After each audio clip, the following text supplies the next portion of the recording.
பரபரக்கும் அரசியல் களம், பொருளாதாரம், தேர்தல் பிரச்சாரம் என முக்கிய நிகழ்வுகளின் தொகுப்புகளை பார்க்கலாம். தற்போதைய மசோதா மகளிருக்கானது அல்ல. கடந்த 2023 வந்த மசோதா தான் மகளிருக்கானது. இந்தியாவோட அரசியல் வரைபடத்தையே பாஜக அரசு மாற்ற முயற்சிக்கிறதா மக்களவையில ராகுல் காந்தி பேசியிருக்காரு. பிற்படுத்தப்பட்டோர், பட்டியலின மக்களோட அதிகாரத்தை பறிக்கிறதே இந்த மசோதாவோட நோக்கம் அப்படின்னும் மக்களவையில குற்றம் சாட்டியிருக்காரு. அது மட்டும் இல்லாம ஜம்மு காஷ்மீரை போலவே அனைத்து மாநிலங்களையுமே பாஜக அரசு மாற்ற முயற்சிக்குது அப்படின்னும் குற்றம் சாட்டியிருக்காரு. இஸ்ரேல் மற்றும் லெபனான் நாடுகள் 10 நாட்கள் போர் நிறுத்தத்திற்கு ஒப்புக்கொண்டதா அமெரிக்க அதிபர் ட்ரம்ப் அறிவிச்சிருக்காரு. இதுவரைக்கும் அவர் 10 போரை நிறுத்தி இருக்கதா பெருமிதம் சொல்லியிருக்காரு. மேலும் ட்ரம்ப் இரு நாட்டு தலைவர்களையும் வெள்ளை மாளிகைக்கு வரவழைச்சு பேச்சுவார்த்தை நடத்த இருக்கிறதாவும் சமூக வலைதள பக்கத்துல அறிவிச்சிருக்காரு. தமிழ்நாட்டோட நிதிநிலை அறிக்கையை பத்தி நல்லா தெரிஞ்ச அதிமுகவும் திமுகவும் எப்படி இப்படிப்பட்ட தேர்தல் அறிக்கைகள் எல்லாம் கொடுக்கறாங்க? அரசாங்கத்துக்கு வரவே இல்லாம கொடுக்கிற வாக்குறுதிகளை அவங்க எப்படி நிறைவேற்றுவாங்க? ஜெயலலிதாவும் சரி, கருணாநிதியும் சரி இந்த அளவுக்கு ஒரு தேர்தல் அறிக்கையை நம்பி களத்துல இறங்கினதில்ல. ஆனா இந்த 2026 தேர்தல் கொஞ்சம் வித்தியாசமா இருக்கிறதாவும் வேட்பாளர்களும் கொஞ்சம் வித்தியாசமா தேர்தல் அறிக்கையை விடுறது ஆச்சரியமா இருக்கு அப்படின்னும் சசிகலா சொல்லியிருக்காங்க.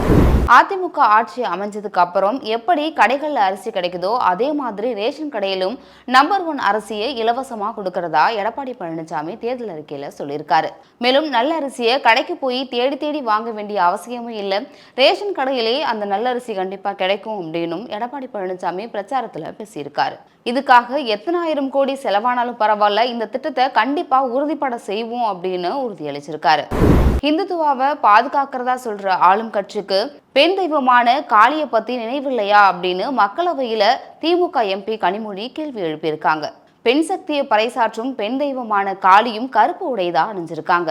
அத்தகைய கருப்பு வண்ணத்தை நாங்க தேர்வு செஞ்சு எதிர்ப்பு தெரிவிக்கிறோம். இது பெரியாரோட நிறம் அப்படின்னும் கனிமொழி பேசியிருக்காங்க. சுயமரியாதை மற்றும் போராடும் குணத்தை கற்றுக் கொடுத்ததே பெரியார் தான். அதனால கடைசி வரைக்கும் நாங்க போராடுவோம் அப்படின்னு தொகுதி மறு வரையறை விவாதத்துல கனிமொழி பேசியிருக்காங்க. அதிமுக முன்னாள் அமைச்சர்கள் தங்களோட வேட்புமனு தாக்கல்ல சொத்து விவரங்களை மறைச்சிருக்கதா சென்னை உயர்நீதிமன்றத்துல ஒரு மனு அளிக்கப்பட்டிருக்கு. வருமான வரித்துறை விசாரணை நடத்த கோரி ஜெயக்குமார், சி.வி. சண்முகம், உதயகுமார், தங்கமணி, திண்டுக்கல் சீனிவாசன் ஆகியோருக்கு எதிராக அந்தந்த தொகுதியில வாக்காளர்கள் மனு அளிச்சிருக்காங்க. பிரதமரை மேஜிக் மேன் அப்படின்னு குறிப்பிட்டு பேசிய ராகுல் காந்திக்கு கடும் கண்டனம் தெரிவிக்கப்பட்டிருக்கு. இதனால மக்களவையில கடும் அமளியும் ஏற்பட்டிருக்கு. நாட்டு மக்கள் வாக்களித்து தேர்ந்தெடுத்த ஒரு பிரதமரை இப்படி மந்திரவாதின்னு பேசுறது ஏற்புடையது அல்ல. இதுக்கு கண்டிப்பா ராகுல் காந்தி மன்னிப்பு கேட்கணும் அப்படின்னு மக்களவையில ராஜ்நாத் சிங் தெரிவிச்சிருக்காரு. போடி தொகுதியில போட்டியிடும் திமுக வேட்பாளர் ஓ பன்னீர்செல்வத்தை ஆதரிச்சு துணை முதலமைச்சர் உதயநிதி ஸ்டாலின் பிரச்சாரம் செஞ்சிருக்காரு.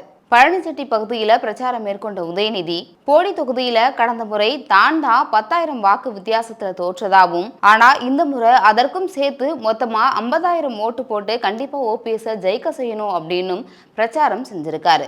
மேலும் பல்வேறு முக்கிய நிகழ்வுகளின் தொகுப்புகளோடு இணைந்திருங்கள் சேனல் 5 செய்தியுடன்.